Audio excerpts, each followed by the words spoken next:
Hello डिजी career family. सो कैसे हैं सारे लोग? फटाफट से चैट सेक्शन में बताओ, चैट्स ऑन है? यस, जल्दी से चैट्स में बताओ। मस्त, ऑसम, मस्त मस्त मस्त। सो जैसा कि गाइज आप सभी लोगों को पता है कि आज की जो हमारी ट्रेनिंग है वो एक ऐसे टॉपिक पर होने वाली है ना, जिस टॉपिक मतलब जो मेरा तो फेवरेट टॉपिक है। और वो जो टॉपिक है उस टॉपिक का नाम क्या है आप लोग बताओ। मैं नहीं बताऊंगा, आप लोग बताओ। टॉपिक का नेम क्या है आज की ट्रेनिंग का? जल्दी। साइकोलॉजी। यस, सही कहा आपने। आज की जो हमारी ट्रेनिंग है उसका टॉपिक है psychology of goal setting. Yes, आज की जो ट्रेनिंग है ना उसके अंदर आप जानने वाले हो साइकोलॉजी के बारे में, मतलब आप किस तरीके से अपने गोल को सेट कर सकते हो साइकोलॉजिकली। राइट। तो कितने लोग रेडी हैं आज की ट्रेनिंग को अटेंड करने के लिए? सबसे पहले तो मेरे को ये बताओ, कितने लोग रेडी हैं आज की ट्रेनिंग को अटेंड करने के लिए? एकदम वेल सेटल्ड होकर बैठे हुए हैं? सबसे पहले तो देखो डायरी और पेन अपने हाथ में ले लो, क्योंकि ना आज की जो ट्रेनिंग है ना उसमें डायरी पेन और माइंड और फोकस इस चीज की बहुत ज्यादा जरूरत है। और अगर आपने सारी चीजें एक साथ नहीं करी ना तो आपका इस ट्रेनिंग में आने का कोई मतलब नहीं रह जाएगा।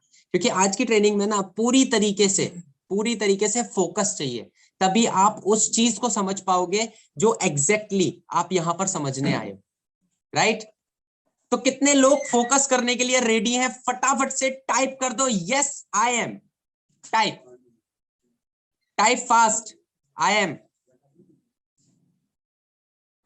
Okay, great great great. Okay, यहाँ पर बहुत सारे लोग बोल रहे हैं yes I am, yes I am, yes I am. Okay, अच्छा, ठीक है। तो साइकोलॉजी मतलब साइकोलॉजी आखिरकार है क्या, मतलब किस तरीके से उसमें हमें अपने गोल को सेट करना है और किस तरीके से, मतलब इसके कॉन्सेप्ट को ना और भी ज्यादा इन डिटेल में बताने के लिए ना मैं इनवाइट करना चाहूंगा एक ऐसी पर्सनैलिटी को जो कि मतलब अगर आपको बताऊं ना डिजी करियर के अंदर, तो डिजी करियर के अंदर कोई मुसीबत आ ही नहीं सकती उनके होते हुए। राइट। तो गैस करना चाहोगे कौन है वो? कौन है वो अमेजिंग पर्सनैलिटी? आखिरकार किसको मैं इनवाइट करने वाला हूं? Yes, Satyanand sir. Satyanand sir का हार्दिक स्वागत है। बहुत बढ़िया, बहुत बढ़िया। तो क्या कहती है पब्लिक, बुला लिया जाए सर को? बट ऐसे नहीं बुलाऊंगा, आपकी जोरदार तालियों के साथ बुलाऊंगा। अब अगर आप तालियां बजाते हो तो मैं उनको इनवाइट करूंगा, अदरवाइज नहीं। बहुत बढ़िया, बहुत बढ़िया। So let's invite to mister Satyanand sir, जो कि फाउंडर है हमारे डिजी करियर के। सो मैं उनको इनवाइट करता हूं। Thank you so much guys.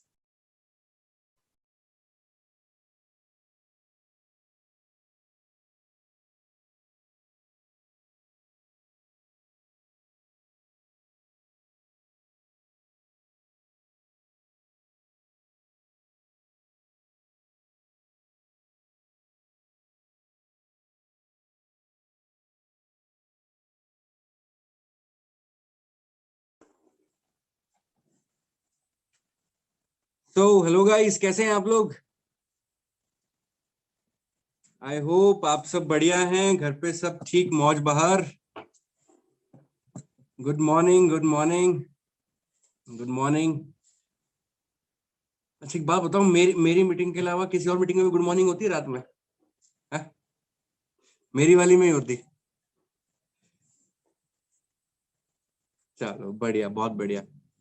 Okay, तो ठीक है। तो गाइस, ऑलरेडी टाइम हो चुका है और आज का जो टॉपिक है वो बहुत ही मजेदार होने वाला है, बहुत ही शानदार होने वाला है। Sir, I can't listen voice. मेरी आवाज नहीं आ रही है क्या? आ रही है भाई? अपना अपना नेट चेक करो प्लीज, या चेक करो speaker weaker. All clear? Okay, good good. ठीक है। तो गाइज, आज की जो मीटिंग है ना, आज की जो ट्रेनिंग है बहुत ही वंडरफुल होने वाली है। आज का जो टॉपिक है साइकोलॉजी ऑफ गोल सेटिंग।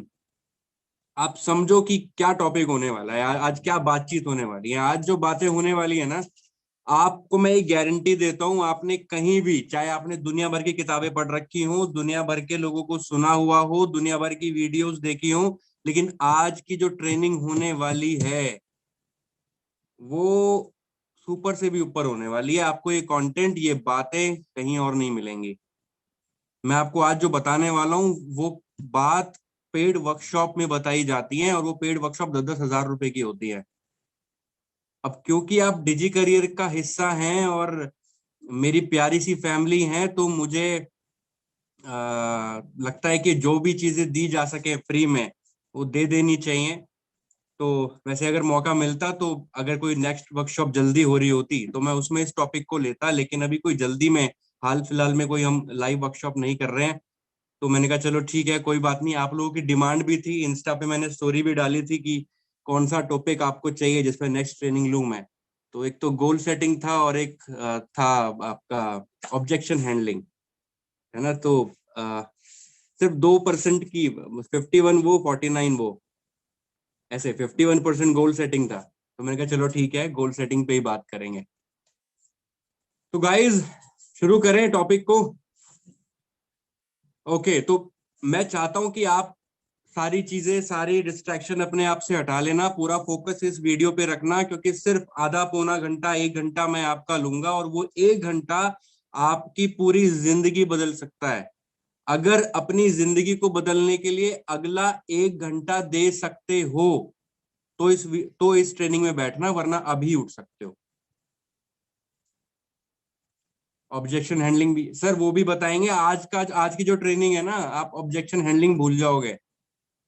सामने वाला ऑब्जेक्शन कर ही नहीं पाएगा। आज की ट्रेनिंग आपने ध्यान से सुन ली तो आज मैं आपको वो माइंडसेट देने वाला हूँ। आपने दुनिया भर की गोल सेटिंग सुनी होंगी। गोल सेटिंग में क्या क्या बताते हैं कि ये एनालाइज कर लो, ये चेक कर लो, अपनी स्ट्रेंथ चेक कर लो, वीकनेस चेक कर लो, स्मार्ट गोल बना लो। दादाओं के जमाने की ट्रिक है ये। गोल सेटिंग अब पुरानी हो चुकी है ये वाली। असली बात क्या है? गोल सेटिंग, आप स्मार्ट गोल्स नहीं बनाते हो क्या? सबके गोल सेटिंग होती है, सबके गोल्स पूरे हो जाते हैं क्या? हर कोई गोल सेटिंग स्मार्ट गोल से तो बनाता है। और दुनिया नहीं जानती कि कैसे स्ट्रेंथ नापनी है, कैसे वीकनेस नापनी है, उसके बाद गोल सेटिंग नहीं होती। होती है, लेकिन गोल्स अचीव होते हैं? नहीं होते। तब भी उन 2% के ही होते हैं जो गोल सेटिंग करके बैठे, तब भी उनके 98% लोगों के नहीं हो रहे। क्यों नहीं हो रहे? ये समझना है आज, कि आप गोल सेटिंग करोगे तो आपके गोल अचीव होंगे या नहीं, ये बताने वाला हूं। ये चीज बताने वाला हूँ। तो ये चीज कहीं नहीं सुनने को मिलेगी। मैं आपको वो पुराना डरना नहीं सुनाऊंगा आज कि स्मार्ट गोल बना लो और ऐसे कर लो और वैसे कर लो। राइट। आज की ट्रेनिंग के बाद आपको पता होगा कि आपने जो अभी तक गोल बना रखे हैं ना, वो सही बनाए हैं या नहीं बनाए। आपको पता लग जाएगा आपकी जिंदगी में आपके लिए पर्टिकुलर क्या गोल होने चाहिए। आज ये पता लगने वाला है। ठीक है, तो दिल थाम के बैठो। ठीक है, शुरू होने वाला तमाशा। अच्छा, दूसरी बात, कोई डिस्टरबेंस नहीं चाहिए अगले 1 घंटे, क्योंकि ये 1 घंटा आप पूरा मुझे देने वाले हो। तभी आपको समझ आएगा कि कैसे गोल सेटिंग होती है और साइकोलॉजी क्या होती है, क्यों लोगों के गोल अचीव हो जाते हैं और क्यों बहुत सारे लोगों के गोल अचीव नहीं हो पाते। ठीक है, तो 1 घंटा सिर्फ और सिर्फ मुझे। पानी पीना है अभी पी लो, वॉशरूम जाना है अभी जाओ, वापिस आओ जल्दी से, नहीं तो बाथरूम में ही ले जाओ फोन। लेकिन डिस्ट्रैक्शन नहीं चाहिए आज। चलो, कॉपी पेन हाथ में रखना जरूरी है। जरूरी है कॉपी पेन हाथ में रखना। ठीक है, चलो शुरू करते हैं। शुरू करते हैं। ओके,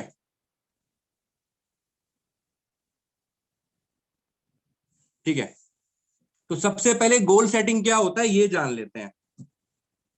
आखिर गोल सेटिंग कहते किसको है? क्या डेफिनेशन है? किस चिड़िया का नाम है गोल सेटिंग? क्या होता है गोल सेटिंग? अगर बहुत सरल भाषा में समझाऊं गोल सेटिंग क्या होता है, तो गोल सेटिंग होता है आपकी सक्सेस की रियलाइजेशन। चलो हिंदी में बताते हैं। आपकी सफलता के एहसास को एक निश्चित आकार देने को गोल सेटिंग कहते हैं। ऐसा लग रहा है संज्ञा की परिभाषा सुना रहा हूं। क्या होता है गोल सेटिंग? आपकी सफलता के एहसास को एक निश्चित आकार देना। समझना मैं क्या कह रहा हूं, इसलिए मैं एक एक शब्द करके बोल रहा हूं और शुद्ध हिंदी में बोल रहा हूँ, कहो तो संस्कृत में बता दूं। कुछ लोग मना कर रहे हैं, नहीं नहीं इससे ज्यादा नहीं चाहिए हिंदी। आप जो अपने लिए सक्सेस समझ रहे हो ना, कि मुझे ये चीज पानी है तो मैं सक्सेस हो जाऊंगा, या मुझे खुशी मिलेगी, ये चीज मैं करना चाहता हूं, उसका जो एहसास हुआ है आपको, क्योंकि अभी एहसास हुआ है कि हाँ ये मानो मुझे, मेरे लिए सपना है कि मैं 10 लाख रुपए कमाना चाहता हूं महीने का। सर कैमरा थोड़ा सीधा कर लो, टेढ़ा है क्या भाई?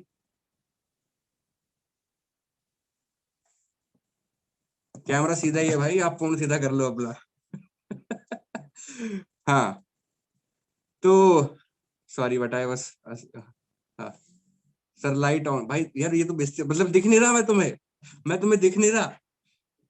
हर चिंता इस बात की है कि सर कैमरा टेढ़ा कर लो, लाइट ऑन कर लो, जो बातें बताई जा रही हैं उनसे मतलब नहीं है।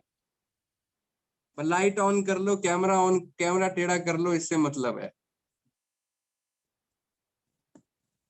देखो मैं देख कितना तो चमक रहा हूँ यार मैं, और क्या चाहिए तुम्हें? अब फेयर एंड लवली लगा के आऊं? चलो, तो गाइज मैं कह रहा था आपसे कि गोल सेटिंग क्या होता है। जो आपकी सक्सेस है, जो आप सफलता जिस चीज को मानते हो, उसको एक निश्चित उसके एहसास को, सॉरी जो आपने एहसास किया ना, उसका भी तो मिला नहीं है। आपने अपने सपने बनाए हैं, ड्रीम्स बनाए हैं, गोल्स बनाए हैं, गोल्स नहीं बनाए सॉरी, ड्रीम्स बनाए। तो ड्रीम्स को हकीकत में कन्वर्ट करने के लिए जो रास्ता बनाते हो उसे गोल सेटिंग कहते हैं। लो और भी इजी किया अभी। ठीक है, सफलता के एहसास को एक निश्चित आकार देना कि भाई ऐसे ऐसे ये सक्सेस मिलेगी मुझे, ये पूरा रोड मैप है, इस तरीके से है, इसके 2 हाथ होंगे, 2 आंखें होंगी, 2 कान होंगे, 32 दांत होंगे, काले रंग के बाल होंगे। आपने पूरा एक शेप दिया अपने सपने को, उसे कहते हैं गोल सेटिंग। सबसे पहले तो ये समझ जाओ, सिर्फ पेपर पे लिखने को गोल सेटिंग नहीं कहते। गोल सेटिंग क्या होती है पहले परिभाषा समझ लो। क्लियर? आगे बढ़े, अब गोल सेटिंग की साइकोलॉजी क्या है इसको समझे। अभी गोल सेटिंग समझ आया पहले तो, है ना? बहुत ही डीप टॉपिक है, बहुत ही डीप नॉलेज देने वाला हूं, तो ध्यान लगा के सुनना इस बात को। अगर आपको ये बात समझ आ गई ना दोस्त, आप कभी भी जिंदगी में गलत गोल नहीं बनाओगे, और गलत गोल नहीं बनाए तो जिंदगी जहां ले जाना चाहते हो वहां ले जाओगे, गारंटी दे रहा हूं। लेकिन समझना पड़ेगा कि गोल सेटिंग की साइकोलॉजी क्या होती है। ठीक है, अब गोल्स सेटिंग क्या होती है बता दिया। अब गोल्स किन किन परिस्थिति में बनते हैं ये समझ लेते हैं। गोल्स 2 कंडीशन में बनते हैं। एक कंडीशन, एक कंडीशन कौन सी होती है? 2 तरह की कंडीशंस होती हैं जब गोल्स बनते हैं।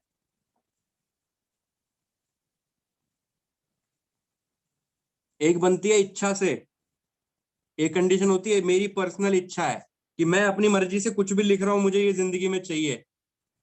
और दूसरे गोल्स बनते हैं परिस्थितियों से, सिचुएशन से, मेरी जिंदगी में ये प्रॉब्लम्स हैं, ये सिचुएशंस हैं, मुझे उसके हिसाब से गोल बनाने पड़ रहे हैं अपनी जिंदगी में। 2 तरह के गोल्स होते हैं। पहला, जो आप अपनी इच्छा से बनाते हो, अपनी मर्जी से बना रहे हो, आपकी आपकी मर्जी है, कोई पहाड़ नहीं टूट पड़ेगा अगर वो गोल पूरे नहीं हुए तो। अपनी मर्जी से बनाते हो, स्वयं की इच्छा से बना रहे हो। दूसरा, आप परिस्थितियों की वजह से आपको बनाने पड़ जाते हैं। ठीक है, आपकी मजबूरियां हो जाती हैं उन गोल्स को बनाने की। 2 तरीके से गोल्स बनते हैं। अब बात करते हैं पहले वाले पे, कि जो स्वयं की इच्छा से बनते हैं ना, उसके भी 2 पार्ट हैं। जो आपकी खुद की इच्छा से गोल्स बन रहे हैं, जो गोल सेटिंग आप स्वयं की इच्छा से कर रहे हो, उसके भी 2 पार्ट होते हैं। पहला पार्ट होता है कि आप क्या कर रहे हो, अपनी इच्छा से बना रहे हो, और दूसरा होता है किसी और की इच्छा से बना रहे हो।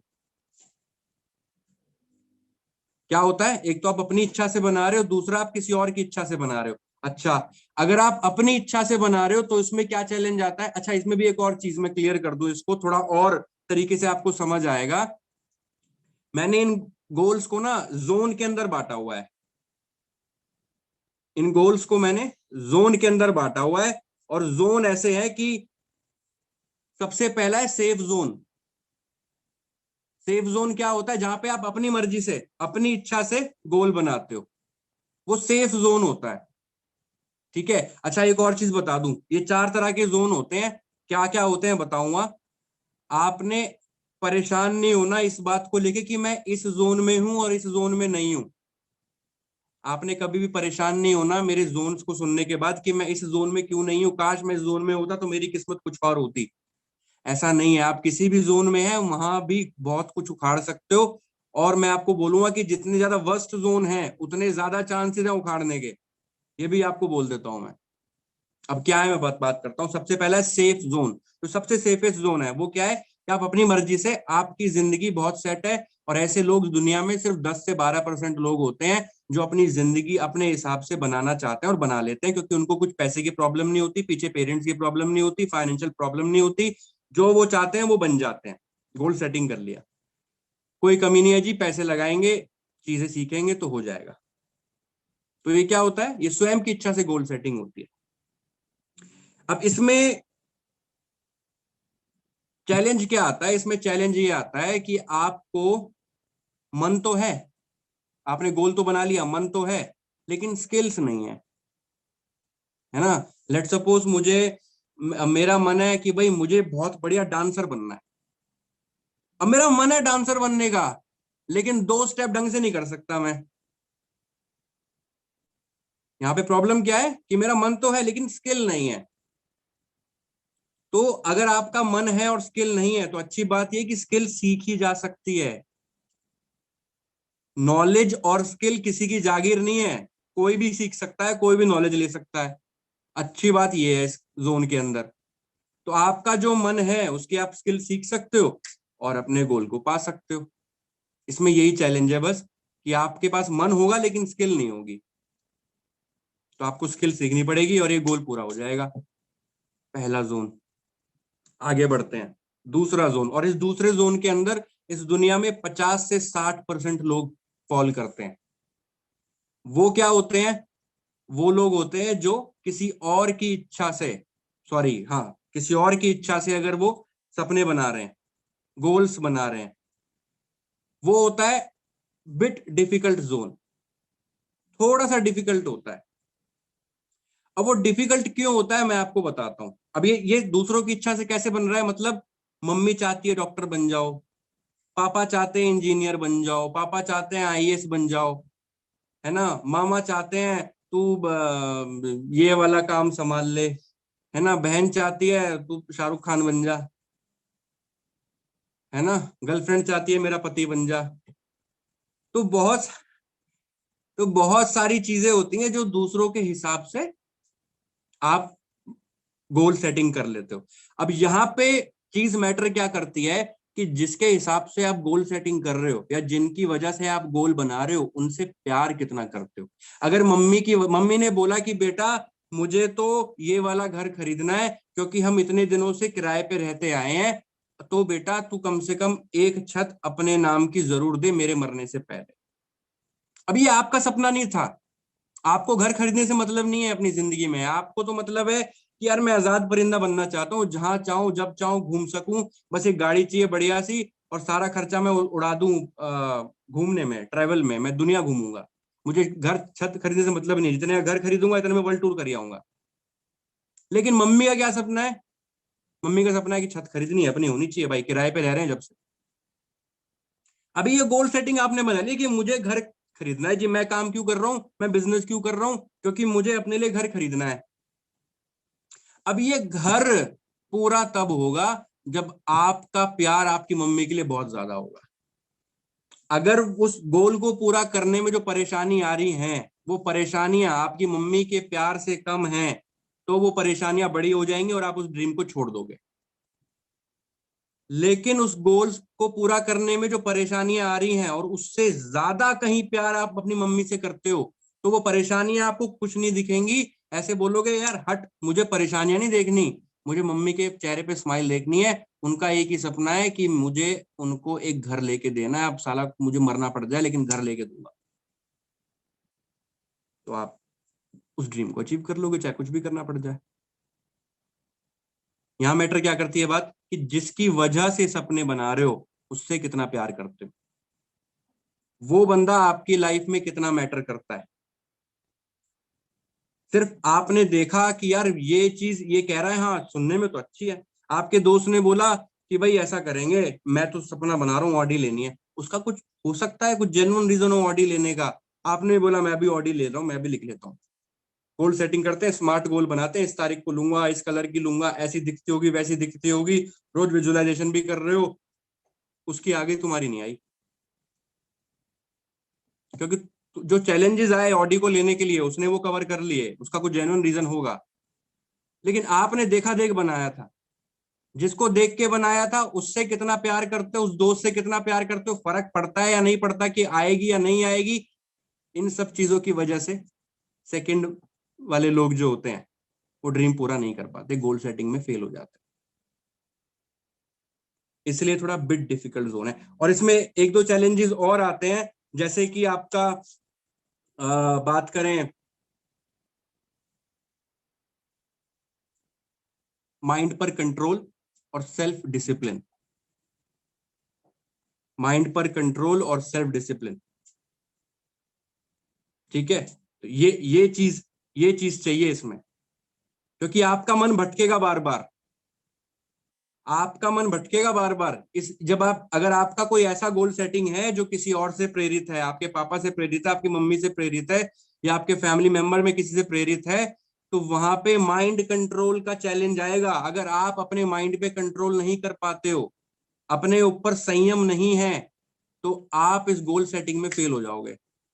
अगर आपने ऐसे गोल लिख रखे हैं और सेल्फ डिसिप्लिन नाम की आपकी जिंदगी में चीज नहीं है, तो अभी बता रहा हूं फेल हो, मत करना टाइम वेस्ट उस गोल को सेट करने में। ठीक है, क्लियर यहां तक? तो ये तो रहे कि बहुत मजे मजे वाले में गोल सेटिंग हो जाती है जो। अब आ जाते हैं थोड़ा तगड़े तरीके से, जहां पे लीडर्स निकल के आते हैं जिस कैटेगरी के अंदर, और ये बहुत कम कैटेगरी होती है और इसमें से लीडर निकलते हैं ज्यादा, यही कहानियां बनती हैं।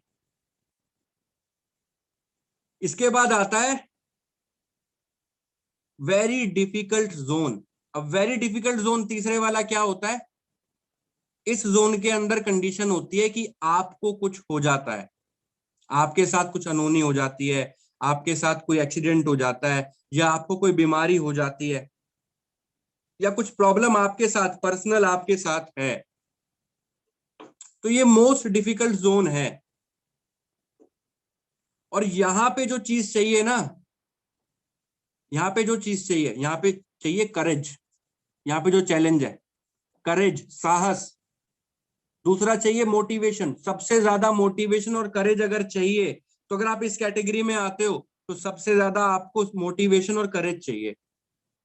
और तीसरा चाहिए फेथ इन गॉड, भगवान में भरोसा, सबसे ज्यादा इस कैटेगरी के अंदर जरूर चाहिए। अगर आप इस कैटेगरी के अंदर हो तो, इसी कैटेगरी के अंदर से निकली थी अरुणिमा सिन्हा, किसने सुना है नाम इसका? अरुणिमा सिन्हा सुना है किसी ने?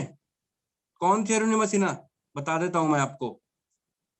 एक वॉलीबॉल की प्लेयर ट्रेन में जा रही थी, और वहां पे कुछ बदमाशों गुंडों ने उससे उसकी चेन सोने की चेन पहनी हुई थी, उसको छीनने के लिए, उसको जब छीना तो चलती हुई ट्रेन से धक्का दे दिया था। स्पोर्ट्स प्लेयर को धक्का, चलती हुई ट्रेन से धक्का दिया था उस चेन को छीनने के लिए। और जब वो गिरी पटरी पर, तो उसके पैरों से कई ट्रेन गुजरी उस रात, उसके पैर अलग थे उसके शरीर से बिल्कुल। और सुबह होते होते चूहे उसके पैर को नोच रहे थे, काट रहे थे, खा रहे थे। इमेजिन कर सकते हो क्या हुआ होगा उस लड़की के साथ? पूरी रात वो तड़पती रही और इंतजार में रही कि कोई तो आएगा मुझे बचाएगा, हॉस्पिटल ले जाएगा, पूरी रात। और कई ट्रेन निकली उसके ऊपर से, उसके पैर के ऊपर से कई ट्रेन निकली, खाल तक नहीं बची थी जुड़ने के लिए पैरों में। और बचा कुचा काम वो चूहे कर रहे थे आके। अब वो हिल नहीं सकती थी, कमर टूट गई थी उसकी, गर्दन टूट गई थी, हिल नहीं सकती थी कि वो हाथ से हटा भी दे, हाथ काम नहीं कर रहे थे। अब सोचो वो घाव को चूहे नोच रहे हैं, तो आप सोच सकते हो, बताते हुए भी दर्द हो रहा है मुझे तो। वो लड़की पता है कौन बनी? उस लड़की ने, जिनके पैर होते हैं ना सचमुच वाले, जिनके सचमुच वाले पैर होते हैं, वो लोग भी माउंट एवरेस्ट नहीं चढ़ पाते। इस लड़की ने दोनों नकली पैरों से माउंट एवरेस्ट फतेह किया था, क्योंकि इसको ये विश्वास हो गया था कि अगर इतना कुछ देखने के बाद भी, इतना कुछ होने के बाद भी मैं जिंदा हूं, तो शायद भगवान ने मुझे किसी मकसद के लिए चुना है, शायद भगवान मुझसे कुछ चाहता है। अगर इतना कुछ होने के बाद भी मेरी सांसें चल रही हैं, तो मतलब भगवान मुझसे कुछ चाहता है जिंदगी में। और डॉक्टर्स ने ये कह दिया था कि तू अब चल नहीं सकती, तू अब चल नहीं सकती ढंग से। जब उसको ये बोला गया था, उसने चैलेंज लिया था इस बात को कि चल नहीं सकती, मैं पर्वत चढ़ के दिखाऊंगी। और उस लड़की ने माउंट एवरेस्ट चढ़ा था, जहां दो टांगों जो सही, जिनकी सही होती है ना, असली होती हैं, वो नहीं चढ़ पाते, मर जाते हैं आधे रास्ते में। तो क्या था? करेज था, साहस था लड़की में कि करके दिखाऊंगी, मैं नहीं डरती मौत से। ठीक है, मोटिवेशन थी। और तीसरी इंपॉर्टेंट क्या बात बताई मैंने? भगवान में भरोसा था कि मुझे जिंदा रखा है तो किसी मकसद से रखा है, और वो मकसद पूरा होगा, मतलब अगर रखा है तो मेरे को जिंदा। इस विश्वास के साथ चढ़ी थी वो। उसमें इतनी ताकत थी कि वो चढ़ गई नहीं, गलत हो जाएगी ये बात फिर। उसको विश्वास था कि उसको चढ़ना है यहाँ पे, और भगवान ने चुना है उसको इस काम के लिए। इतनी ताकत आ गई उसमें कि असली पैर वालों में ताकत नहीं होती, इतनी ताकत नकली पैरों से आ गई। चढ़ते चढ़ते, मैंने उसकी स्टोरी सुनी थी, चढ़ते चढ़ते उसके पैरों से खून निकलने लगा था, जहां से वो नकली पैर जुड़े होते हैं उसके पैरों में, वहां से खून निकलने शुरू हो गए थे, लेकिन फिर भी वो चढ़ी थी। तो यहाँ पे आपको चाहिए करेज, यहाँ पे आपको चाहिए मोटिवेशन, यहाँ पे आपको चाहिए फेथ इन गॉड, ऊपर वाले में भरोसा। तो भगवान ना चाहे, मैं कहता हूँ मेरी उम्र आप सबको लग जाए, लेकिन अगर कुछ ऐसी प्रॉब्लम आपके साथ होती है तो आप फिर ऐसी गोल सेटिंग में जाते हैं। और वहां पे मैं आपको बता दूं, ये तीन चीजें चाहिए। इन तीन चीजें, ये तीन चीजें रखते हो अपने साथ, तो जिंदगी में कुछ भी कर लोगे, अगर इस थर्ड जोन के अंदर कोई भी है। अब आते हैं फोर्थ वाले पे। फोर्थ वाला सबसे खतरनाक है। और फोर्थ वाला क्या है? फोर्थ वाला है मोस्ट चैलेंजिंग जोन। इन सबसे ज्यादा खतरनाक जोन है वो, ड्रीम्स को, गोल्स को पूरा करने के लिए। Most challenging zone. और दुनिया में अगर किसी ने कुछ किया है ना बड़ा, तो वो इन्हीं परिस्थितियों से निकले। मोस्ट चैलेंजिंग जोन, ये जोन क्या होता है? जब आपके परिवार में किसी को कुछ हो जाता है, जब आपके परिवार में कुछ गलत होता है, जब आपके परिवार में कुछ हो जाता है, या किसी को कुछ हो जाता है, कुछ अनहोनी हो जाती है या कुछ गलत हो जाता है, तब आपको उन मजबूरियों से, उन परिस्थितियों से जो गोल्स बनाने पड़ते हैं, उसको मैं क्या नाम दिया मैंने? Most challenging zone. अब आप देखिएगा, इसी चार जोन के अंदर पूरी जिंदगी के अंदर आप गोल सेटिंग करते हो। और मैं आपको बता दूं, चौथे की बात करूंगा मैं, सबसे अच्छी बात पता है क्या है? 98% हमारे में से 98% फर्स्ट वाले या सेकंड वाले के अंदर है। तो शुक्र करना उस ऊपर वाले का कि तुम अपनी मर्जी से अपनी जिंदगी लिख पाओगे उस पेपर पे, कि जिंदगी में क्या चाहिए किस तारीख को। तो शुक्र मनाओ इस बात का, थैंक यू करना उसका, कि तुम पहले के दो जोन में आते हो। 98%, मैं चाहता हूं कि 100% हो, अगर 100% हो तो और भी अच्छी बात है, कि हम सब के सब उस कैटेगरी में आते हैं जो फर्स्ट और सेकंड वाले जोन है। भगवान ना करे किसी को थर्ड और फोर्थ जोन देखना भी पड़े। अब फोर्थ जोन क्या होता है उसकी बात करते हैं। फोर्थ जोन होता है मोस्ट चैलेंजिंग जोन। इसमें क्या होता है? आपके परिवार को कुछ हो जाता है, तो दिक्कत होती है। जैसे मानो आपकी मम्मी की तबीयत खराब हो गई और मम्मी बहुत चैलेंजिंग हेल्थ में है, कभी भी कुछ भी हो सकता है ना। पापा की तबीयत खराब हो गई, अब क्या होता है इस टाइम पे सारी जिम्मेदारियां किस पे आती हैं? अकेले लड़के पे, जो घर का कमाने वाला इंसान बच गया, उसी की सिरदर्दी है सारी, घर चलाना, सब कुछ करना, दवाइयां लाना, हॉस्पिटल ले जाना, डॉक्टर के ले जाना। और यहीं पे पता है क्या प्रॉब्लम होती है? यहीं पे प्रॉब्लम होती है जब बच्चे अपने माँ बाप को वृद्धाश्रम छोड़ जाते।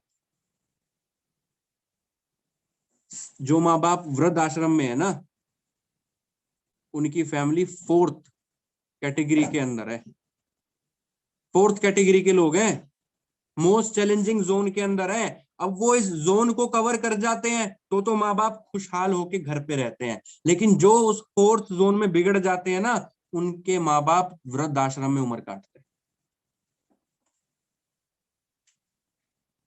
और इस बात का सबूत है, रोज नए खुलते वृद्धाश्रम, जगह नहीं है वृद्धाश्रमों में, भरे पड़े हैं, और रोज नए खुलते हैं।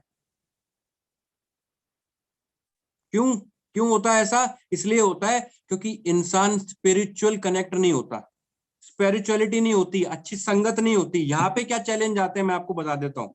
यहाँ पे इस फोर्थ जोन में अगर हो, आपकी फैमिली में कुछ प्रॉब्लम चल रही है, आपके पेरेंट्स बीमार हैं और सारी जिम्मेदारियां अगर आपके सर पे हैं, जो करना है आपने करना है, आपने नहीं किया तो घर बर्बाद है। ऐसे जोन में अगर होना भाई, तो समझ लो क्या क्या चीजें ध्यान रखनी है। सबसे पहली चीज ध्यान रखनी है पेशेंस, धैर्य रखना होगा, पेशेंस रखना होगा कि हो जाएगा, ठीक हो जाएगा, अच्छा हो जाएगा, घर की हालत ठीक हो जाएगी। जैसी हालत है उनमें भी सब कुछ हो सकता है। माँ बाप परेशान है, कोई बात नहीं, माँ बाप की परेशानी को मैं खत्म कर सकता हूँ। 10,000 रुपए आते हैं, 10,000 में से 5,000 रुपए माँ की दवाई में चले जाते हैं, 5,000 में भी गुजारा हो सकता है। ऐसा पेशेंस रखना पड़ेगा, सबसे पहली चीज। दूसरा, विजडम। दूसरी चीज क्या चाहिए? मोस्ट चैलेंजिंग, ये जो दो तीन मैं आपको बताऊंगा ना बातें, ये हर किसी के भेजे में नहीं घुसेंगी, और इसीलिए लोग वृद्धाश्रम में भेज देते हैं माँ बाप को। दूसरी बात आती है विजडम। विजडम क्या होता है? विजडम होता है कि जब आप चिंता नहीं करते, चिंतन करते हो। चिंता छोड़ के चिंतन करने को विजडम कहते हैं, बहुत सरल भाषा में समझा रहा हूं। आप सॉल्यूशन ढूंढते हो। अगर आपकी फैमिली में कुछ प्रॉब्लम है ना, अगर 10,000 रुपए ही आते हैं ना घर में, और 5,000 रुपए माँ की दवाई में चले जाते हैं, तो 5,000 रुपए में ही कैसे घर का ख्याल रखा जाएगा, इसका सॉल्यूशन ढूंढने को विजडम कहते हैं। ना कि इस बात पे लड़ाई करने को विजडम कहते हैं। ना कि ये सॉल्यूशन ढूंढना कि माँ को वृद्धाश्रम छोड़ देते हैं, 5,000 बचेंगे घर की बल्ले बल्ले। दूसरी चीज क्या चाहिए? विजडम चाहिए। तीसरी चीज, स्पिरिचुअलिटी। स्पिरिचुअलिटी, अच्छे लोगों का सत्संग, अच्छे अच्छे लोगों के बीच में बैठना, है ना, भगवान में विश्वास रखना, स्पिरिचुअल रहना। स्पिरिचुअल रहने से क्या होता है? स्पिरिचुअल रहने से ये होता है कि आपके माइंड में कभी भी ऐसे ख्याल नहीं आते कि ये माँ बाप कब मरेंगे, मैं तो तंग हो गया, ये हॉस्पिटल जाते जाते ही मर जाए तो ठीक है ना, इनको वृद्धाश्रम छोड़ाते हैं, ठीक है, इनकी दवाइयां ही खत्म नहीं हो रही, ये फटाफट निपटे यार, दवाइयों में पैसे खर्च हो रहे हैं। अगर आप स्पिरिचुअल इंसान हैं तो आप उस परिवार में खुशहाल रहेंगे। आपको उस दुख में भी सुख दिखेगा कि कम से कम मैं इतना भाग्यवान तो हूं कि मेरी माँ मेरे साथ है। कितने लोग तो बेनसीब है कि इनकी माँ ही नहीं है उनके साथ। भगवान अगर अगले 1 साल भी मेरे साथ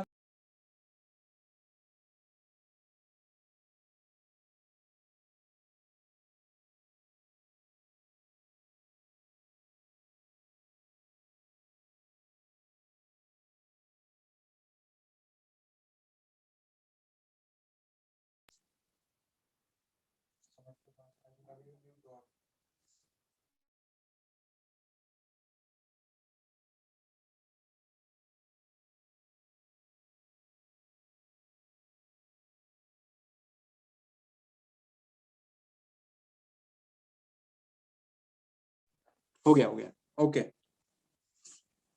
ठीक है। हाँ सॉरी, कॉल आ गया था बीच में, तो ओके ओके। तो स्पिरिचुअल होना जरूरी है, तीन चीजें आपने ध्यान रखनी है दोस्त।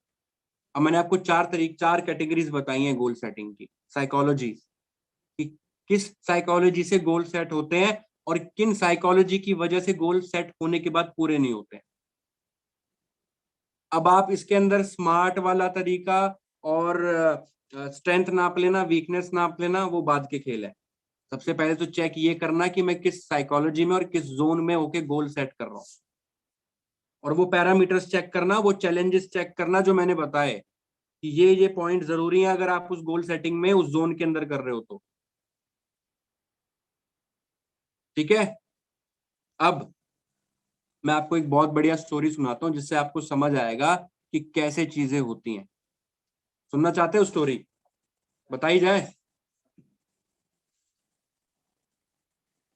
तो। स्टोरी है 1982 की, 1982, इंडिया की स्टोरी है। बहुत इंटरेस्टिंग स्टोरी है और फिल्मी कहानी नहीं है, आपको लगेगा फिल्मी कहानी है लेकिन असली स्टोरी है। बाद में बताऊंगा स्टोरी के एंड होते होते कि कौन है, आप सर्च कर लेना गूगल यूट्यूब पे, दुनिया भर की बातें हैं उनके लिए। असली कहानी बता रहा हूं, असली कहानी बता रहा हूं। 1982 की स्टोरी है। एक डीएसपी जिसकी नई नई शादी हुई है, नई नई शादी हुई है, दो छोटी छोटी बच्ची हैं, एक 6 महीने की है, एक 1 साल की है। दो छोटी छोटी बच्ची हैं। एक डीएसपी जिसकी हत्या कर दी जाती है, जिसकी हत्या, मर्डर कर दिया जाता है डीएसपी का। और ये दिल्ली की स्टोरी है। और बताया क्या जाता है कि क्या हुआ है, गुंडों के साथ एनकाउंटर हुआ, मुठभेड़ हुई जिसमें गुंडों ने, बदमाशों ने क्या कर दिया, गोली मार दी और इनको गोली लग गई। लेकिन हुआ क्या था, हुआ ये था कि उनका मर्डर हुआ था, उन्हीं के साथियों ने किया था।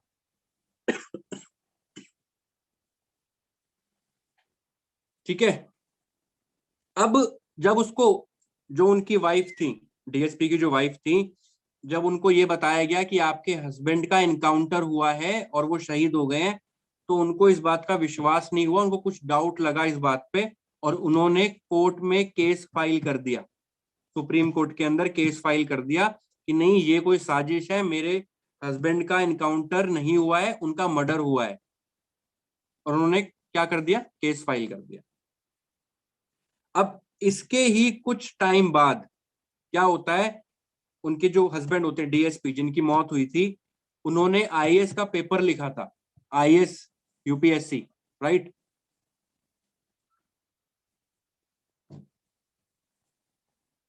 उनकी मौत के 2 महीने बाद ही आईएएस का रिजल्ट आता है, और ये होता है कि वो क्लियर कर चुके होते हैं उस आईएएस एग्जाम को, मेंस को। मतलब अगर वो जिंदा रहते तो आईएएस बन जाते, उनका सपना था कि आईएएस बनना है। अब उनकी वाइफ जो रोज जाती थी कोर्ट में केस को लड़ने के लिए, उसने सपना लिया कि मैं अपनी दोनों बच्चियों को आईएएस बनाऊंगी। लोगों ने मजाक उड़ाना शुरू कर दिया कि पहले इनको ढंग से पाल ही लियो, इनको ढंग से पढ़ाई लियो, इनकी बेसिक पढ़ाई कर लियो, क्या फालतू की चीजें लेके बैठी आईएएस बनाएगी, पहले पाल ही ले इनको। लेकिन उसने जिद जिद करी कि नहीं, मेरे को अपने पति का बदला लेना है, और मेरे पति जो सपना पूरा नहीं कर पाए, मैं अपनी बच्चियों से वो सपना पूरा करवाऊंगी। अब उस माँ की तपस्या आप देखना। उस माँ ने उन बच्चों को पढ़ाया, उन बच्चियों को पढ़ाया, दोनों बच्चियों को लेके जाती थी कोर्ट तक, वापस लाती थी। आधी जिंदगी ऐसे ही निकल गई, चक्कर लगते लगते, कोई सॉल्यूशन नहीं मिल रहा था। अब जब लड़कियां बड़ी हुई तो पढ़ाई में अच्छी थी, तो दिल्ली यूनिवर्सिटी के अंदर उनका एडमिशन भी हुआ। दिल्ली के अंदर एडमिशन लेना बहुत बड़ी बात है, दिल्ली यूनिवर्सिटी के अंदर। तो वहां पे डीयू के अंदर उन दोनों बच्चियों का एडमिशन हुआ, वहां से पढ़ाई कर रही थी। अभी फर्स्ट ईयर ही हुआ था, लड़की को एक फोन आता है। उस लड़की को, बड़ी वाली लड़की को फर्स्ट ईयर ही हुआ था, और उसको एक फोन आता है, और वो फोन होता है डॉक्टर का। वो डॉक्टर बोलता है आपकी माँ को कैंसर है, आप आ जाओ। अब वो लड़की अपनी माँ के पास हॉस्पिटल में जाती है। उस माँ का 18 कीमियोथेरेपी हो चुके होते हैं। कीमियोथेरेपी जानते हो आप कितनी दर्दनाक प्रोसेस होता है, अगर कोई जानता है तो। कैंसर को ठीक करने के लिए एक प्रोसेस होता है कीमियोथेरेपी, और कीमियोथेरेपी मौत से भी बदतर ट्रीटमेंट है। और वो 18 बार हो चुका होता है उसकी माँ के साथ, उसको बचाने के लिए। वो इलाज है कैंसर को ठीक करने का। 18 टाइम्स वो हो चुका होता है। एक दिन उसका डॉक्टर उस लड़की से बोलता है कि तुम्हें पता है तुम्हारी माँ कितनी परेशान है, कितने दर्द से गुजर रही है। और इतनी बात सुनते ही वो अपनी माँ के पास दौड़ती हुई जाती है और अपनी माँ से बोलती है, माँ मैं तुमसे वादा करती हूँ कि मैं और मेरी बहन दोनों आईएएस बनेंगे, आप आराम से जा सकते हो। सोच सकते हो अपनी माँ से ऐसे शब्द बोलना, अपनी माँ को ये बोलना कि माँ तुम आराम से जा सकती हो, हम तुम्हारा सपना पूरा करेंगे, हम अपने पापा को इंसाफ दिलाएंगे। सोच सकते हो क्या दिल पे बीती होगी उस लड़की के ये बात बोलना कि माँ तुम अब मर जाओ, कोई बात नहीं, हम सपना पूरा कर देंगे। और इतनी बात सुनते ही उनकी माँ के आंखों में आंसू थे। एक्सप्रेशनलेस था, बॉडी काम नहीं कर रही थी, खत्म हो चुकी थी बॉडी अंदर से। लेकिन वो माँ शायद इसी बात को सुनने के लिए जिंदा थी कि उसकी बेटी आके ये बोल दे कि उसके बाप का बदला लेगी और आईएएस बनेगी। शायद इसीलिए वो आखिरी सांस गिन रही थी, इसीलिए शायद वो मरने को तैयार नहीं हो रही थी कि नहीं मरूंगी नहीं जब तक मैं अपने पति का बदला पूरा होते हुए नहीं देख लूंगी, आईएएस नहीं बना लूंगी अपनी बच्चियों को। और उसके कुछ कुछ ही मिनटों बाद वो माँ कोमा में चली गई। सारी सच्ची घटनाएं हैं, मैं कहानी नहीं सुना रहा हूं, कोई फिल्मी सीन नहीं चल रहा है, बता रहा हूं मैं आपको, सब सच हुआ है ये। कुछ ही मिनट बाद वो माँ कोमा में चली जाती है। इस बात से साबित होता है कि वो माँ इन्हीं शब्दों का इंतजार कर रही थी अपनी बेटी से, इसीलिए वो हार नहीं मान रही थी मौत के आगे भी। और कुछ ही टाइम बाद, कुछ ही दिनों बाद उस माँ की मौत हो जाती है। मौत के जब जब उसकी माँ मरी, जब उसकी माँ मरी, उस माँ के मरने के 2 दिन बाद ही आईएएस का एग्जाम था। 2 दिन बाद ही आईएएस का एग्जाम था। अब कितना अच्छा बहाना था ना, कितना अच्छा बहाना था ना। और सदमा भी तो कितना बड़ा था, सच्चाई भी थी। अरे यार, माँ के मरने से ज्यादा बड़ा कोई सदमा हो सकता है क्या किसी बच्चे के लिए? आज माँ मरी है और 2 दिन बाद एग्जाम है। कुछ सूझेगा समझेगा यहाँ पे कि पढ़ाई करनी है, एग्जाम क्लियर करना है? अरे जिसके लिए सपना पूरा करना था वो तो खत्म, अब किसके लिए करना है? ये दिमाग में आ सकता था, है ना? या रीजन था, है ना? बहाने, हमारे पास बहाने कितने सारे होते हैं ना। पैसे नहीं है, टाइम नहीं है, लोग नहीं आते, लोग नहीं मानते, बहाने कितने सारे होते हैं हमारे पास अपने सपनों को ना पूरा करने के। अरे कोई एक तो बहाना होगा उस सपने को पूरा करने के, उसके लिए काम कर लेना।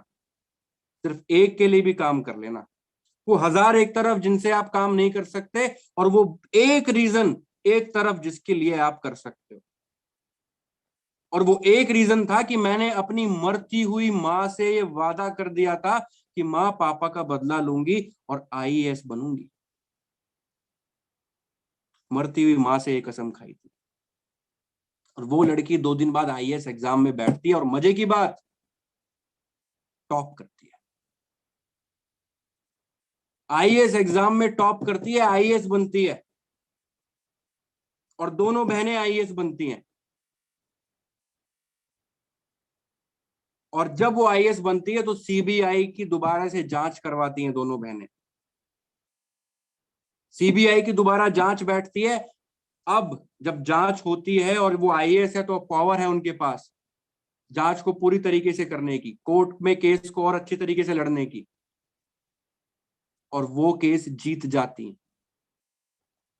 और ये कहा गया था, ये बताया जाता है कि जिस टाइम कोर्ट ने ये फैसला सुनाया, जज ने ये फैसला सुनाया कि उनके पिता की हत्या हुई थी, एनकाउंटर में नहीं मारे गए थे, जब ये फैसला हुआ, जब ये न्याय मिला, वो आईएएस ऑफिसर उस कोर्ट के अंदर फूट फूट कर रोने लगी थी, क्योंकि जिसके लिए इंसाफ लिया ना तो वो दुनिया में था, और जिसको वादा किया ना वो दुनिया में था।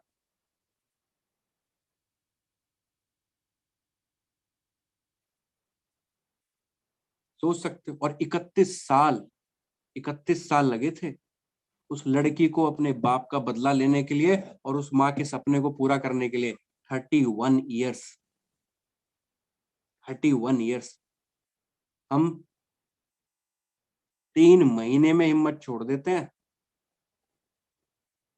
3 महीने में, 3 महीने तक कुछ ना हो ना, अगर 3 महीने तक डैशबोर्ड पे अगर कुछ दिखे ना ना आता हुआ, तो बिजनेस ही बेकार है ये। तो ये सपने ही बेकार है। ये सपने पूरे होते सबके हो जाते, फिर माइंड में ये चलता है। 31 साल, 31 साल का इंतजार। और पता है वो लड़की कौन थी, क्या नाम था उसका? केंजल, केंजल शर्मा। केंजल शर्मा नाम की लड़की है, आईएएस ऑफिसर है, आज भी है। ढूंढ लेना यूट्यूब, ढूंढ लेना गूगल पे, मिल जाएगी स्टोरी। केंजल शर्मा नाम की लड़की है जिसकी ये स्टोरी सुना रहा हूँ, आईएएस ऑफिसर। अब आप मुझे एक बात बताओ,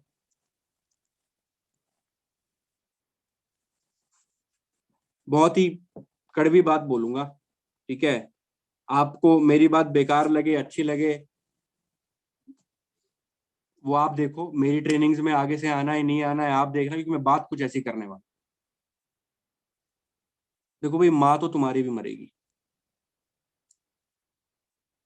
और अगर उस दिन का इंतजार कर रहे हो ना कि मरती हुई माँ से कुछ सपना लूंगा, मरती हुई माँ से कुछ कसम खाऊंगा, मरती हुई माँ को ये बोलूंगा कि माँ तेरा बेटा एक दिन ऐसा करेगा, माँ तेरी बेटी एक दिन ऐसा करेगी, तो उस दिन का इंतजार कर रहे हो क्या? अरे जिस दिन कसम खाओगे मरती हुई माँ से, जिसके लिए कसम खाई है वही नहीं रहेगी, तो किसको दिखाओगे?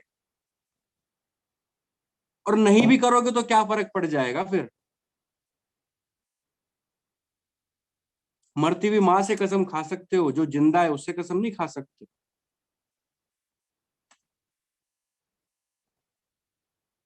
जिंदगी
ओके, तो सॉरी गाइज, कुछ टेक्निकल इशू आ गया था जिसकी वजह से हमारी मीटिंग में डिस्टरबेंस आई।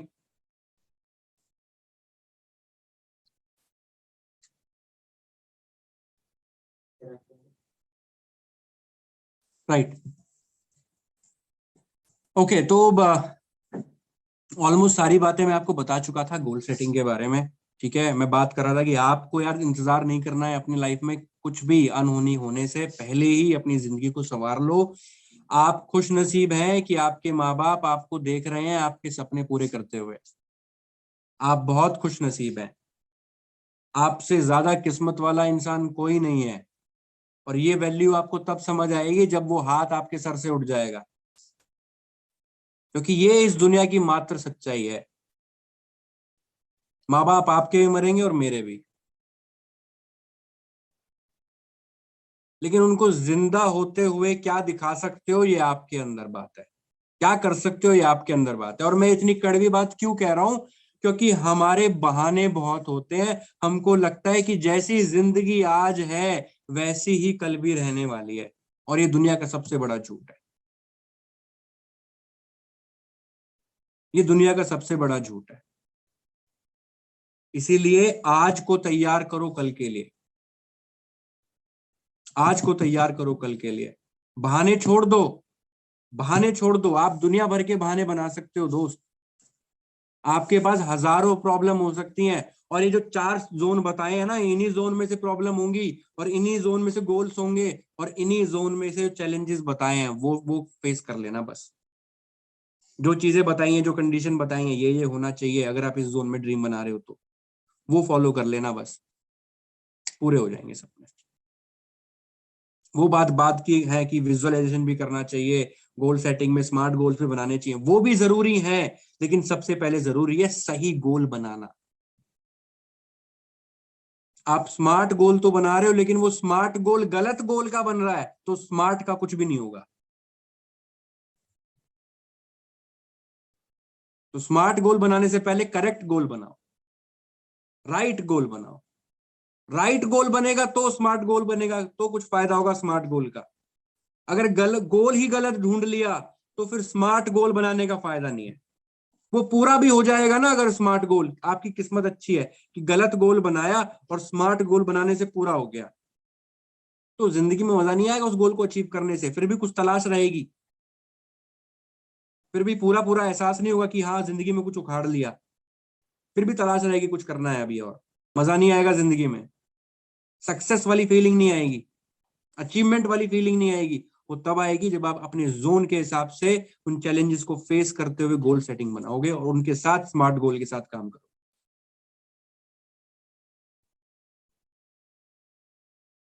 और एक चीज और मैं बता रहा था आपको इंडिया के बारे में, फिर उस टाइम पे हमारी मीटिंग ओवर हो गई, मुझे याद आ गई बात।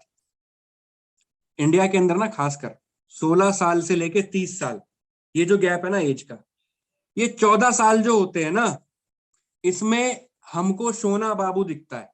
क्या दिखता है? सोना बाबू, मेरे बाबू ने थाना थाया वाला। ठीक है, ये दिखता है। और अगर आप अपने माँ बाप से प्यार करते हो और उनके कहने की वजह से कोई सपना लिख लिया है, तो भाई एक बात बता दो, उनसे प्यार करते हुए किसी और लड़की के चक्कर में डिप्रेशन में क्यों चले जाते हो? प्यार तो अपनी माँ से करते हो तुम, प्यार तो अपने बाप से करते हो।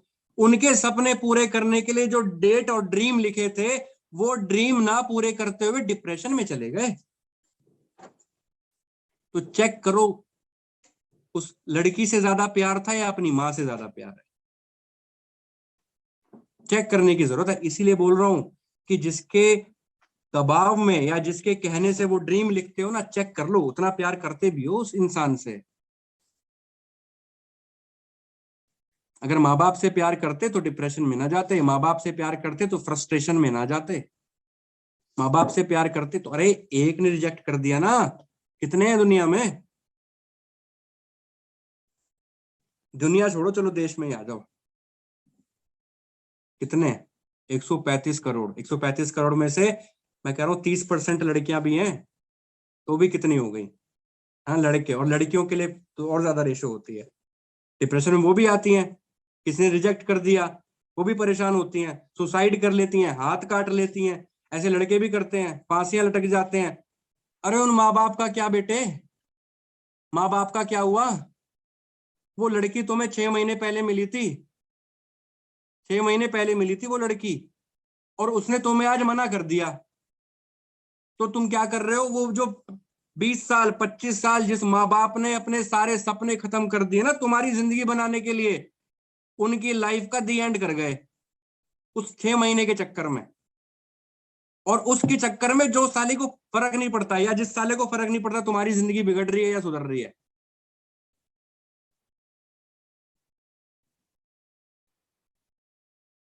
एक रिजेक्शन, भाड़ में गया एक रिजेक्शन यार। है 30-40 करोड़ है, कोई ना कोई है अगली गली।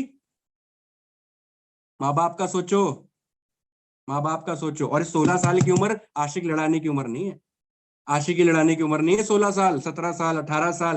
अबे दूध पीते बच्चों,